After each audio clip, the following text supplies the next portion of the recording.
بسم اللہ الرحمن الرحیم۔ دوستو، آج کی ویڈیو میں بتانے والا ہوں حضرت علی رضی اللہ تعالیٰ عنہ کے خواب کا واقعہ۔ پورا واقعہ سننے کے لیے ویڈیو کو پورا مکمل دیکھیں۔ اگر ویڈیو پسند آئے تو ویڈیو کو لائک شیئر ضرور کریں۔ اگر آپ میرے چینل پر نئے ہوں تو میرے چینل TTS اسٹوری کو سبسکرائب کریں۔ تو چلیے ویڈیو کو شروع کرتے ہیں۔ مقدمہ معارج النبوت، صفحہ نمبر 12۔ حضرت علامہ معین الدین کاشفی رحمۃ اللہ علیہ لکھتے ہیں کہ ایک رات حضرت علی دیر سے گھر آئے تو خاتون جنت نے عرض کیا، آقا آج اتنی دیر کہاں رہے؟ تو جناب شیر خدا نے فرمایا کہ بس تمہارے باپ امام الانبیاء علیہ السلام کی خدمت اقدس میں بیٹھ کر پیاری پیاری باتیں سن کر دیر ہو گئی ہے۔ حضرت زہرا نے پوچھا کہ میرے باپ نے کیا فرمایا؟ حضرت علی نے جواب دیا کہ نبی کریم علیہ السلام نے فرمایا کہ حضرت سلیمان علیہ السلام نے اپنی صاحبزادی کے جہیز میں ایک جوتی دی جس پر لعل و جواہرات جڑے ہوئے تھے، اور اپنے داماد کو ایک ایسا تاج دیا جس پر ہیرے اور موتی لگے ہوئے تھے۔ یہ سن کر سیدہ عالم کے دل میں یہ خیال پیدا ہوا کہ شاید حضرت علی یہ خیال کرے کہ حضرت سلیمان علیہ السلام نے تو اپنی بیٹی کو قیمتی جہیز دیا اور داماد کو قیمتی تاج دیا جس پر ہیرے اور موتی جڑے ہوئے تھے، مگر میرے باپ سید المرسلین علیہ السلام نے جو شہنشاہ دو جہاں ہے اپنی بیٹی کے جہیز میں کیا دیا؟ مٹی کے 2 پیالے، چمڑے کا ایک مسکیجہ، کھجور کی ایک چٹائی اور ایک چکی اور ایک مسلح، اور پھر داماد کے لیے نہ کوئی جوڑا نہ کوئی گھوڑا۔ اسی خیال میں کئی راتیں اور کئی دن گزر گئے کہ ایک رات حضرت علی نے خواب میں دیکھا کہ جنت کے ایک اعلیٰ مقام پر حضرت فاطمہ ایک نورانی مرصع اور ہیروں سے جڑے ہوئے ایک سنہری تخت پر جلوہ افروز ہے، اور ہزاروں حوران بہشتی ان کی غلامی میں حاضر ہے۔ تب حضرت علی نے فرمایا کہ اے فاطمہ، مجھے پیاس لگ رہی ہے، پانی پلاؤ۔ تو کونین کی شہزادی حضرت زہرا نے ایک حسین و جمیل کنیز جو زرق و برق پوشاک پہنے ہوئے اور قیمتی زیورات سے آراستہ تھی کو حکم دیا کہ جاؤ اور حوض کوثر کے علی کے لیے پانی کا پیالہ لاؤ۔ تب شیر خدا نے پوچھا، یہ کنیز کون ہے؟ تو خاتون جنت نے جواب دیا، یہ کنیز حضرت سلیمان علیہ السلام کی وہی بیٹی ہے جس کا ذکر میرے ابا جان نے آپ سے کیا تھا۔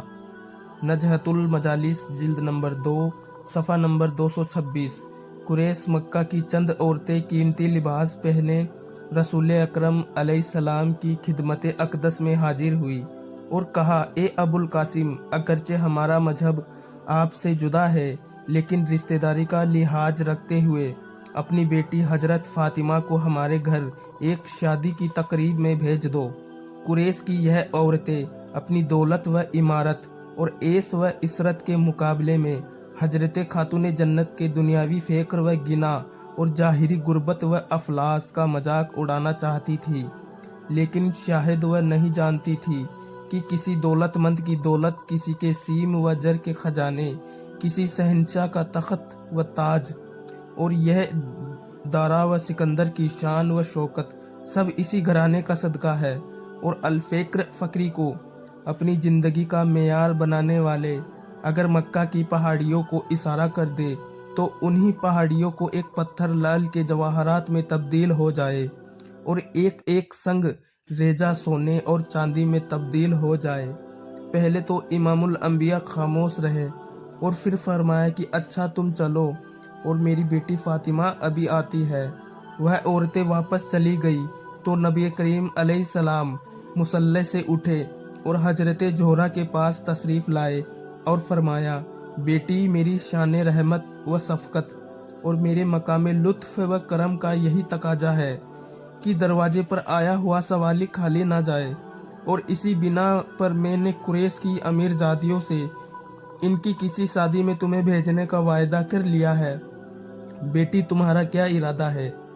مادر حسنین نے عرض کیا، ابا جان، آپ کا حکم سر آنکھوں پر، مگر میں حیران ہوں کہ وہاں تو قریش کے سرداروں کی عورتیں ہوں گی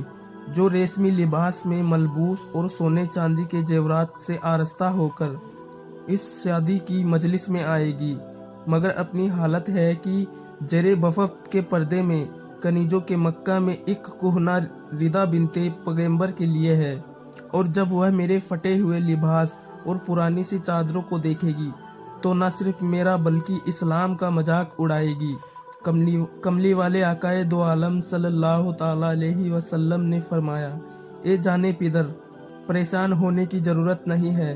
بے شک وہ قریش کے بڑے بڑے سرداروں کی عورتیں ہیں، مگر تم بھی تو سید المرسلین اور شہنشاہ دو عالم کی بیٹی ہو، اور وہ تو صرف مکہ کے سرداروں کی عورتیں ہیں، مگر تم جنت کی عورتوں کی سردار ہو۔ ان کے پاس دنیا کا ساز و سامان ہے اور تمہارے پاس دولت دین و ایمان ہے، اور کل حشر کے میدان میں جب یہ برہنہ ہوگی تو اس وقت تمہاری ہی چادر تطہیر رحمت و بخشش کا سایہ بن کر گنہگاروں کے سروں پر چھا جائے گی۔ امام الانبیاء علیہ السلام ابھی یہ فرما ہی رہے تھے کہ حضرت جبرائیل حاضر خدمت ہوئے اور اللہ کی طرف سے سلام پیش کرنے کے بعد عرض کیا،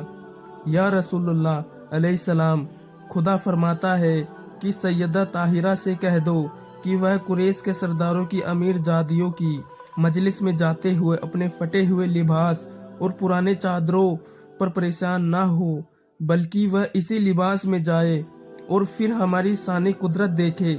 سیدہ دو عالم کا خیال ہے کہ وہ میرے پرانے اور پھٹے ہوئے لباس کو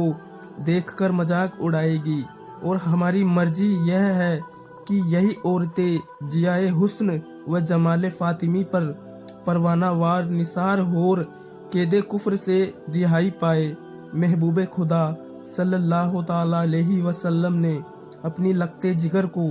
بارگاہ الہی کا یہ مجدہ جاں فضا سنایا تو شہزادی کونین اٹھی اور غلیف فکر جس میں اطہر پر لپیٹی، چادر تطہیر سر پر رکھی اور لباس شرم و حیا جیب تن کیا اور تنہائی سوئے خانہ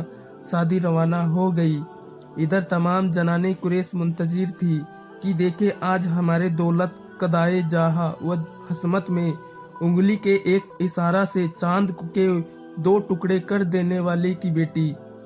اور اپنے اعجاز نبوت سے مکہ کے پہاڑوں کو سونا بنا دینے والے کی لخت جگر کس سج دج کا فاقرہ لباس اور کون سے قیمتی زیورات پہن کر آتی ہے۔ وہ راہ دیکھ رہی تھی کہ اچانک ان کے کانوں میں آواز آئی کہ تعظیم و تقریر کے لیے کھڑی ہو جاؤ، اس لیے کہ خدا کے محبوب پاک کی بیٹی حضرت فاطمہ تشریف لا رہی ہے۔ قریش کی تمام عورتیں با ادب کھڑی ہو گئی، اور پھر انہوں نے دیکھا کہ سیدہ زہرا اپنے حسن و جمال باطنی سے خانہ شادی کے در و دیوار کو روشن کرتی ہوئی اس شان و شوکت سے جلوہ افروز ہو رہی ہے کہ سینکڑوں کنیزان پاک دامن ارد گرد ساتھ آ رہی ہے۔ کسی نے چادر تطہیر کا دامن عفت اٹھا رکھا ہے، اور کوئی ہر قدم کے نشان کو بوسہ دے رہی ہے، اور کوئی پنکھا جھلتی جا رہی ہے۔ بس پھر کیا تھا، حضرت خاتون جنت رضی اللہ تعالی عنہا کے اس ہیبت و جلال اور حسن و جمال کو دیکھ کر جنان قریش کی آنکھیں شرم سے جھک گئی کہ کسی میں تاب نظارہ نہ رہی۔ کچھ بد نصیب تو اس کو جابو کا کرشمہ سمجھ کر مجلس سے اٹھ کر چلی گئی، اور بہت سی قدموں میں جھک گئی اور پوچھنے لگی کہ اے فاطمہ، ایسا خوبصورت لباس تجھے کہاں سے ملا؟ سیدہ طاہرہ نے فرمایا کہ میرے باپ سے۔ انہوں نے پوچھا کہ تمہارے باپ کو کہاں سے ملا؟ شہزادی دو عالم نے فرمایا کہ حضرت جبرائیل علیہ السلام سے۔ وہ پھر بولی کہ جبرائیل کو کہاں سے ملا؟ خاتون جنت نے فرمایا کہ جنت سے ملا ہے۔ تو وہ تمام کی تمام یہ سن کر کلمہ شہادت بول اٹھی اور حلقہ باغوں سے اسلام ہو گئی۔ اے نور چشم مصطفیٰ، تیری عزت و حرمت کے قربان، ایک بانوئے شیر خدا، تیرے حسن و جمال باطنی کے نثار، اے شہزادی کونین، تیرے روب و جلال ظاہری کے فدا، اور اے تصویر اخلاق محمدی، تیری چادر عفت و عصمت کو سلام،